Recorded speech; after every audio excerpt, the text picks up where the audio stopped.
Hello, everybody. Welcome back to our subject, Readings in Philippine History. We're still in our chapter 4, which is all about the social, political, economic, and cultural issues in Philippine history. So we have the same learning objectives of our chapter 4. And what we'll be discussing about the 1987 Constitution after martial law, changing the Constitution, attempts to amend or attempts to change the 1897 that this is not 1897 ha. It's 1987 Constitution, and the last discussion will be on the uh, federalism. So now let's start with our first discussion in 1987 Constitution after martial law. We'll be knowing here what happened to this 1987 Constitution after the presidency of Ferdinand Marcos. Okay, so here. So during President Corazon Aquino's administration, no, her government faced three choices regarding the Constitution. First is to revert to the 1935 Constitution or ato ang balikan ang 1935 Constitution, i-retain ang 1973 Constitution and be granted the power to make reforms and start anew and break from the vestiges of a disgrace of dictatorship. So the reason why two choices nila ha, mga three choices regarding the Constitution. So ang unang choice is revert to the 1935 Constitution. So this option would mean going back at ang balikan daw ang Constitution in place before the Marcos regime. So it signify nga a return to a governance structure prior to the imposition sa katong martial law. And second choice is to retain the 1973 Constitution and be granted the power to make reforms. So this option would involve sa pag-keep or pag-retain sa Constitution nga gi-implemented ni Marcos or during atong presidency of Marcos, but allowing for amendments, no? Na allowed na siya pwede siya nga ma-amend and reform to address and to adapt sa katong bag-o nga landscape. And lastly, to start anew and break from the vestiges of disgrace, this dictatorship. So, ang kaninga option po, nag-entail ni siya nga pag-draft sa entire nga constitution, na draft mo na siya. And this choice pod symbolizing a clean break from the oppressive daw legacy of Marcos dictatorship and para mas fresh po daw ang foundation of the Philippines governance. That is why this is the third choice to start anew and break from the vestiges of disgraced dictatorship. And they decided to make a new constitution that, according to the president herself, Cory Corazon Aquino, should be truly reflected of the aspirations and the ideals sa mga Filipino people. And in March 1986, no, President Aquino proclaimed a transitional constitution known as Freedom Constitution, which was to be effect for a year. No, during this time, ang kaning pong Constitutional Commission was tasked in drafting a permanent constitution para sa Pilipinas.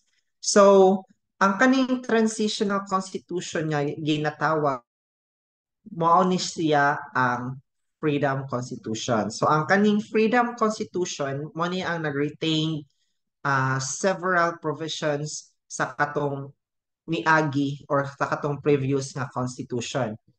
And it preserved the presidential authority to rule by decree and na ay mga adjustments or limitation para ma-prevent ang mga abuses of power similar to those na nakita under the presidency or dictator under the Marcos na presidency para daw ma-prevent ang mga abuses of power. In 1986, a constitutional convention was established, no? Ang constitutional convention daw was established or created. Nga nag-consist siya of 48 members appointed by President Cory Aquino. No, mo ni sila ang nag-represent sa diverse background and interest. And kanipod nga constitutional convention ang isa sa ilahang task was drafting a permanent constitution for the Philippines. So the resulting constitution largely restated the government structure that Marcos had abolished by 1972 in 1972. However, natay bat diri no, it incorporated with new mechanism or new ways aimed at preventing sa katong mga abuses of power by the president in a response to his authoritarian rule experience sa iyahang presidency. So, ang katong new constitution was officially adopted on February 2, 1897, 1987. It's 1987, ha? It's not 1897. It's 1987, marking a significant step in the Philippines' transition to democracy and establishment of a framework nga nag-design siya nga para i-safeguard against abuses sa katong nga mga sa past. So the Constitution of the Philippines commenced with a preamble followed by the 18 self-contained articles. Ano siya ang Constitution sa 1987. So it lays the foundation for the Philippines as a democratic republican state, affirming that the sovereignty resides within the people and all governmental authority stems from them. So this constitution naglalarawan that the distribution of power among the executive, legislative, and judicial branches of the government nag-outline ni siya sa ilahang respective roles and responsibility in governing the nation. So natay mag-start ta sa executive. So executive branch is headed by the president and his cabinet whom he appoints. And the president is the head of the state and the chief executive, but ang iyahang power is limited by significant check from the two other co-equal branches of the government sa legislative and judicial, especially during times of emergency. So again, the Philippines, the executive branch is led by the president who appoints member of his cabinet. And and the president serve as a both head of the state and the chief executive. However, mga to akong ingon, the power of president is restrained lang by substantial check from the other two equal branches of the government, particularly during periods of emergency.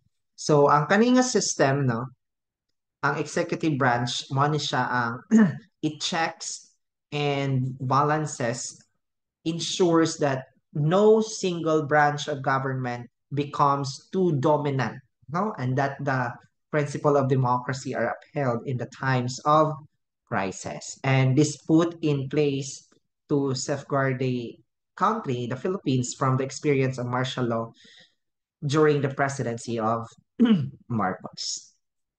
And in case of national emergency, ang president now may still declare martial law, but not longer than a period of 60 days. And ang Congress, through a majority vote, can revoke this decision or extend it a period that they determine. So na ay right ang Congress to revoke this decision through a majority vote. No? And the Supreme Court may also review the declaration of martial law and sila po ang mo decide if there were sufficient justifying facts for the act. Kung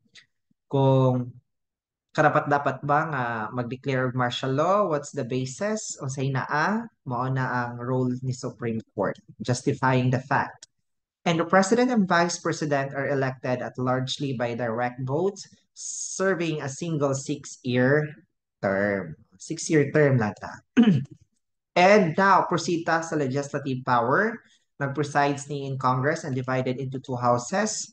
Ang Congress, again, ang Congress is under the legislative power and Congress is divided into two houses, the Senate and the House of Representatives.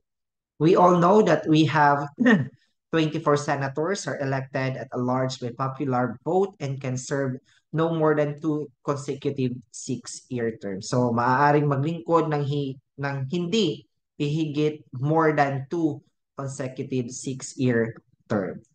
And the district representative no is also known as again, the House is composed of district representative. If we say district representative, mo ni ang mga congressman or congresswoman. Nag-play sila o crucial role po ni sila no in legislative process of the government. Kaya ang ilahang primary responsibility kay mag-represent sila in the interest of their constituents who resides within the designated nga district. And ang kaning district representative, sila ang nag-represent a particular geographic area, motong giingon nga sila ang mag-reside within their designed district and makes up around 80% of the total number of representatives. Next is there are 234 legislative districts in the Philippines that elect their representatives to serve 3-year terms. And the 1987 Constitution created a party-list system to provide spaces for the participation of underrepresented community sector or groups. So, mga natay karong mga Gabriela party list and many more nga mga party lists. Because ang kaning mga party list was open to underrepresented community sectors or group including at ng mga labor, mga indigenous cultural group, mga women, youth, and other such sector nga ma-defined by law. And party list representatives may fill up not more than 20% of the seats in the House. So, aside from the exclusive power of legislation, Congress may declare war. No? May declare war. Pero dapat na ay two-thirds both vote in upper and lower houses. So, ang Congress na ay authority, mo declare nga na ay war sa kaniya country if na ay two-thirds vote in upper and lower houses. And the power of legislation, however, is also subject to an executive check as the president retains the power to veto or to stop a bill from becoming a law. So if we say veto, no, mo ni siya ang power vested in a chief executive such as president or governor nga naa sila right to reject a bill passed by the legislative body preventing it nga mahimong law. And Congress may only override, no? If you say override, kung sa Tagalog na, pawalang bisa, this power with two-thirds vote in both houses, the upper and lower house. The Philippine court system is vested with the power of the judiciary and is composed of Supreme Court and lower court as created by law. So this is the highest court of the Philippines, no? Ang Philippine court system. Again, This is the highest court in the Philippines. So the Supreme Court sila ang nag-hold sa authority nga mo decide sa mga cases brought before it from lower courts. And its decision pod serve as mo na ilahang basis para sa interpretation or i-enforce ang kana nga law through the nation kung karapat-dapat ba na siya. And if we say lower court, ang kaning lower courts, no, kamoning nag-handle of cases in different level sa jurisdiction. No, mga nasla sa kanabitang trial courts based on their respected mandates and territorial nga jurisdiction. And the Supreme Court is a 15-member court, no, appointed by the president. President ang mag-appoint without the need to be confirmed sa Kongreso. And kanipod nga appointment process, it aims to maintain the independence of the judiciary while gi-ensure ang integrity and impartiality sa Supreme Court of the highest court of the Philippines, which is the Supreme Court. The appointment the president makes, however, is limited to a list of nominees provided by constitutionality specified judicial and bar council. And ang Supreme Court justices may hear on appeal any cases dealing with the constitutionality of any law, treaty, or decree of the government, cases where questions or of jurisdiction or judicial error are concerned, or cases where the penalty is sufficiently grave. So in the Philippines, kaling Supreme Court justice indeed have nasalay authority nga to hear on appeal a wide range of sa mga cases. And this include cases dealing with constitutionality of the law, the treaty, or katong government decree. And they also handle cases involving questions sa pag-question sa jurisdiction or katong mga judicial error. So, furthermore, ang kaning Supreme Court justice or ang kaning Supreme Court may hear cases where ang penalty involved is sufficiently grave. So, mao na siya. And the Supreme Court po, no, sila po ang nag-interpret and nag-safeguard the Constitution. Sila ang nag-safeguard sa Constitution, nag-ensure nga na ay justice and para ma-uphold ang rule of law sa Pilipinas. It may also exercise original jurisdiction over cases involving government or international officials, and Supreme Court is also in charge of overseeing the functioning and administration of lower courts and their personnel. So, in addition sa role in adjudicating cases, ang Supreme Court of the Philippines is also responsible nga overseeing the functioning and administration of the lower courts and sa mga personnel. No? So, by supervising the lower courts, so ang Supreme Court helped to maintain consistency, professionalism, and integrity within the judicial system sa Pilipinas. And the Constitution also established three independent constitutional commission, namely CSC, COMELEC, and COA. So, main role of CEC, no?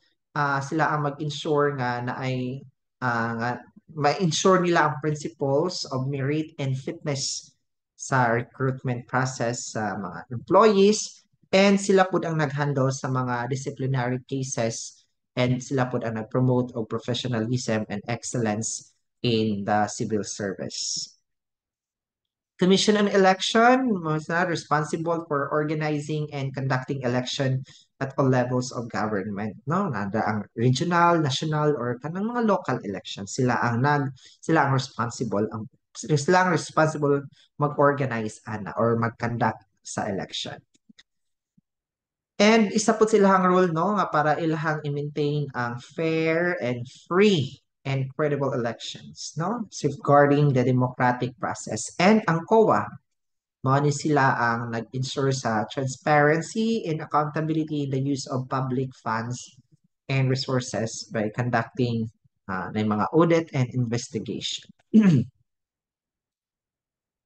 To further promote the ethical and lawful conduct of the government, the Office of Ombudsman, no? Ang Office of Ombudsman is a government agency nga task i-ensure nila ang transparency, accountability, and integrity within the government. Modyo na sila, mo na ang mga some of the tasks of Office of the Ombudsman. No? Sila ang mag-investigate sa mga complaints or mga report of wrongdoing such as kanang mga corruption, abuse of power, or kanang mga misconduct by public officials or kanang mga employees. Mga na siya ang Office of Ombudsman. And also, ang Office of Ombudsman, no, nag-aim po na siya to uphold the rule of law and para i-maintain ang public trust in governmental institution. Here is the House of Representatives initiate the impeachment. Initiate impeachment process against high rank, including the president, members of the Supreme Court, and other constitutionally protected public officials like ombudsman. No? And the House of Representatives as well, no, impeaches an official. Mana siya. Ang Senate, mo ni ang nag-conduct a trial para ma-determine nila whether i-remove the accused from office. And will try to impeach cases. There is another safeguard to promote moral, no? Promote moral and ethical conduct in the government. So, ang kaning duha ka process serves as a crucial safeguard to promote moral and ethical conduct within the government by holding officials accountable for their action. Dapat accountable jud dapat sila sa ilahang mga actions. Next is changing the constitution.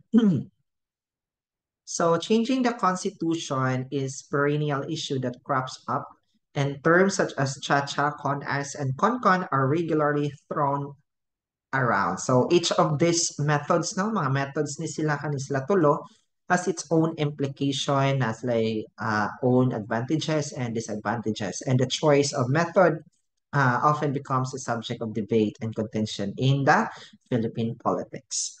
So the Article 13 of 1987 Constitution nag-provide na siya of three ways to which the constitutional can be changed mo ni ang kaninga mga methods. So first, the Congress, again, Congress is divided into two houses, the House of Representatives and Senate. So it may convene as a CONAS, mo ang CONAS, no? Constituent Assembly to propose amendments, o propose sila amendments sa Constitution. So this method involves both houses in Congress, the House of Representatives and Senate, as a constituent assembly to mag-propose of mga amendments or revision to the Constitution. So kung naay 3/4 vote of all its member is required to approve sa mga amendments or revision nga ilahang gibuhat. So what's the role of CONAS or Constituent Assembly? The role is primary legislative lang, no? Legislative. So member of the Congress composed of Senate and House of Representatives convene to propose amendments to the Constitution. So the role of CONAS is para mag-discuss, deliberate, and potentially nga ilang i-approve ang proposed changes ana nga Constitution. And kanipod nga method, no? This is method of amending or changing the Constitution of the Philippines wherein the Congress, no? And mato composed siya og House of Representatives and Senate. And another method is through CONCON or the Constitutional Convention, where Congress, upon a vote of 2/3 of all its member, calls for a constitutional convention. So in this process, a large group of delegates from various sectors of society is elected to convene and deliberate on proposed changes sa Constitution. And they may also submit the electorate the question of calling and convention through majority vote of all its members. And in a CONCON, no, delegates will propose amendments or revisions to the Constitution dili ang Congress. And in 1987 Constitution does not provide for a method by which delegates of CONCON are chosen. So the role in CONCON is more deliberative and participatory ni sila. No, delegates who may elected especially for this purpose convene to draft and propose amendments to the Constitution. So one of the role of the CONCON also is to provide a forum for a broader public participation and input in constitutional amendment process. And the third method is the PI or People's Initiative. So in this method, amendments to the Constitution may be proposed by the people upon a petition of at least 12% of the total number of registered voters. So this is one of the methods of amending the Constitution where a petition, no, na petition dari giingon, signed by a minimum number of citizens may initiate reform or changes sa kaninga constitution through a direct decision of voters.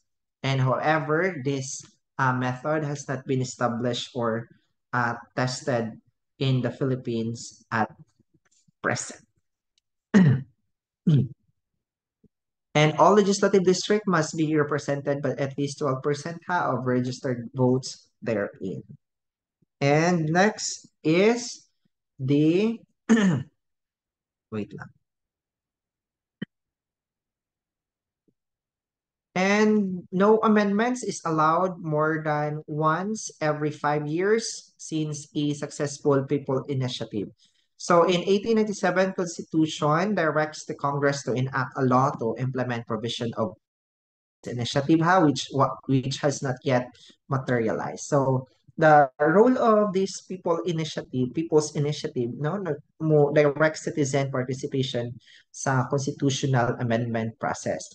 So sila ang mag-empower sa mga tao nga mag-propose of amendments to the Constitution through a petition process.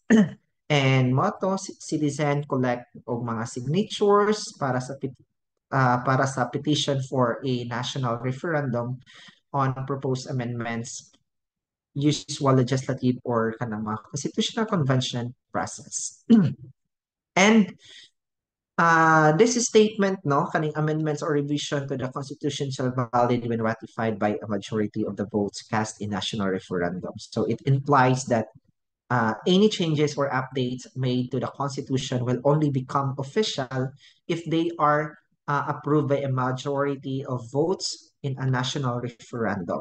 So essentially, it means that the people of the nation must must collectively agree to the proposed amendments or revision before they can be implemented into the Constitution. So again, kaninga process, nag-ensure ni siya that a significant alteration to the fundamental laws of the country reflect the will of the people as a whole rather than just a decision of the government officials or sa atong mga representatives. No? And here, the attempts to amend or change the 1987 Constitution. So the 1987 Constitution provide for three methods by which the Constitution can be amended while requiring ratification by a majority vote in national referendum. And these methods were Constituent Assembly, Constitutional Convention, and People's Initiative. Using these modes, there were efforts to amend or change the 1897 Constitution, starting with the presidency of Fidel B. Ramos. Mo siya ang 12th President of the Philippines who succeeded President Corazon Aquino. If we say, di ba, Mato, since we're talking about amendments or change, ato sa i-discuss pa si maglibog mo what is amendment or change. So if you say amendment, mana siya ang alteration or modification made to existing text of the Constitution. While ang kaning change, no, is more general term that encompasses a broader range of alteration. No, changes might involve kanang restructuring the entire Constitution. So the first attempt was in 1995 when Secretary of National Security Council, Jose Almonte, drafted a constitution, but it was exposed to media and it was never prospered. So, however, no, nagbutang diri. However, the draft was leaked to the media, which ultimately led to its failure or lack of progress. The second effort happened in 1997 when a group called PERMA hoped to gather signature from voters to change the constitution through a people's initiative. So, mo ni siya ang second attempt na hitabo in 1997. No, a group of PERMA aimed to collect signatures from voters para mag-initiate of changes sa constitution through a people's initiative. However, ang outcome ani sa kanina if nga effort is not specified. So it's unclear whether it succeeded or failed in achieving its goal. And many were against sa kani, including ni Senator Miriam Defensor Santiago. No? She contested the initiative in the court, ultimately winning the case. So the Supreme Court The Supreme Court ruled the People's Initiative cannot proceed without an enabling law, no? Highlighting the necessity for dapat na ay mga legal framework and regulation governing such ato nga mga initiative. So, succeeding president, si Joseph Ejercito Estrada formed a study commission on investigate the issues surrounding charter change, no? Non-charter change din hiya, focusing on the economic and judiciary provision of the Constitution. And kanina effort was blocked by the different entities. After ni Estrada, replaced by another people power and succeeded, di ba, na talsik si President Estrada because of his issue. And inipuli niya is iyang Vice President na nahimong President of the Philippines, si Gloria Macapagal Arroyo. Then House Speaker si Jose de Venecia endorse constitutional change through a CONAS. So which entails nga dapat na two-thirds vote of the House to propose amendments or revision to the Constitution. And kanina initiative was dili po ni siya successful since the term of Arroyo was smeared, no, in controversy and scandal. No, naato siya. Pinata mo go beyond, including the possibility of Arroyo extending her term as a president daw, pero ang constitution wala gi-allow. And during the administration of Benigno Aquino, no, dinataka Benigno Aquino, there was a little notable interest in pursuing charter change initiative, no, had no marked interest in charter change. However, various members of Congress, including the Speaker of House, si Feliciano Belmonte Jr., nag-attempt siya to introduce amendments. No? Introduce niya amendments to the Constitution, particularly focusing on economic provision that aimed at liberalization. No? And despite this effort, they did not progress as well and were not enacted into law. Thus, the proposed amendments regarding economic provision did not come during President Aquino's tenure.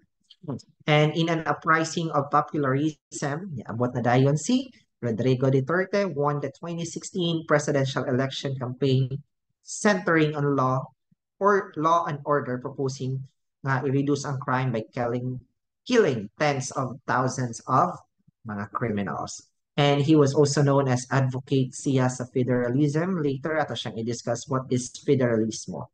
It is a compound mode of government combining ang central or legal federation sa mga regional governments in a single political system. And this advocacy is not part of sa iyahang background, being a local leader sa Mindanao that has been near sa poverty and violence for decades. And on December 7, 2016, si President Duterte nag-sign siya executive order creating consultative committee na i-review ang 1987 Constitution. No?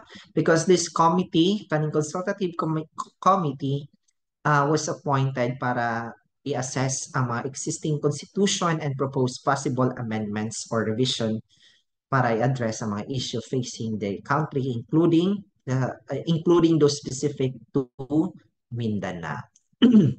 Now, let's discuss this federalism. So, federalism in the Philippines was supported by the former President Duterte, saying that it will eventually distribute wealth in the Philippines instead concentrating it in Manila, which is the capital of the country. So, as a form of government, a central governing authority and constituent political units constitutionally shared sovereignty applied to the Philippines. The country will be broken into autonomous region. And each region now will divided into local government units, and the region will primarily responsible industry development, public safety instruction, education, healthcare, transportation, and many more. So, si region na daw ang naay responsibility kung nasa mga project about this, no? Ano nga mga project, if ever nasa project. And each region will take charge of their own finances, kay ginatagan naman sila og mga funds, kung nasa plan for development and laws inclusive to their area. So, sila na ang mo take charge ilahang own finances. And the national government will only handle matters sa mga national interest na lang, such as foreign policy, defense, and among others. Mo na lang na ang i-handle nga mga matters sa national government. And sa kaninga system, it's possible for the central government and region to share certain nga mga powers. And our current system now, that is a unitary form where administrative powers and resources are concentrated sa national government. And ang mga mayors and governors would have to rely on allocations nga provide sila or gihatag sa ilahang fund through a proposed budget that is also approved by the national government. And kanipon nga system is prone to abuse kay basig ang kaning governor or mayor or congressman aning nga na-assign sa kaning region pasigwaan nila og percent no wala kabalo, so it is prone to abuse. And there are many pros to federal form of government. Each region may custom fit solution to problem brought by their distinct geographic, cultural, social, and economic context. And region have more power over their finances kay sila may mogamit anang finances nga gi-allocate sa ilaha since they handle majority of their income and only contributes to a small portion sa national government. And they can choose to directly fund their own development project without asking national governments go signal kay kung mag-ask pa sila sa national government, dugay kayo ang process. And a federal system could also promote specialization since ang national government could focus di ba, ang national government mag-focus na sa nation concerned while ang regional government can take administrative issues. Mo na ang aning federalism. And a federal form of government could also solve a lot of decade-old problems of the country. It may be a solution to conflicts sa Mindanao since separate Bangsamoro region could be established for Muslim Mindanao. It could address the inequality in wealth and lessen the dependence to Metro Manila. Di ba? Kay in every region, dito mismo sa Metro Manila, dito sa central office magbulat since region can provide with what they have to do without needing to consider the solution in the capital. And there are also cons to federalism. While it creates competition among regions, it could also be a challenge in achieving unity sa isa ka country. And there might be regions which are not ready to govern themselves or have lesser resources, mga nang dili kayo sila ready. And this could be issue regarding overlaps in jurisdiction since ambiguities may arise where national ends and regional begins or vice versa. So as proposed solution to the conflict in Mindanao, we must also remember na ang ERMM has already been created and the conflict still continues. So federalism may not be enough for those who claim more separation. And efforts to shift the system of government also entails cost and will not be cheap. It would cost billions to dismantle the current system and would take a long time before the system normalizes and irons it out it gains. So federalism in the Philippines refers, no, kung ato na siyang i-relate diri as the Philippines. So federalism nowadays in the Philippines refer to a proposed shift from country system of government from its current unitary structure to a federal system.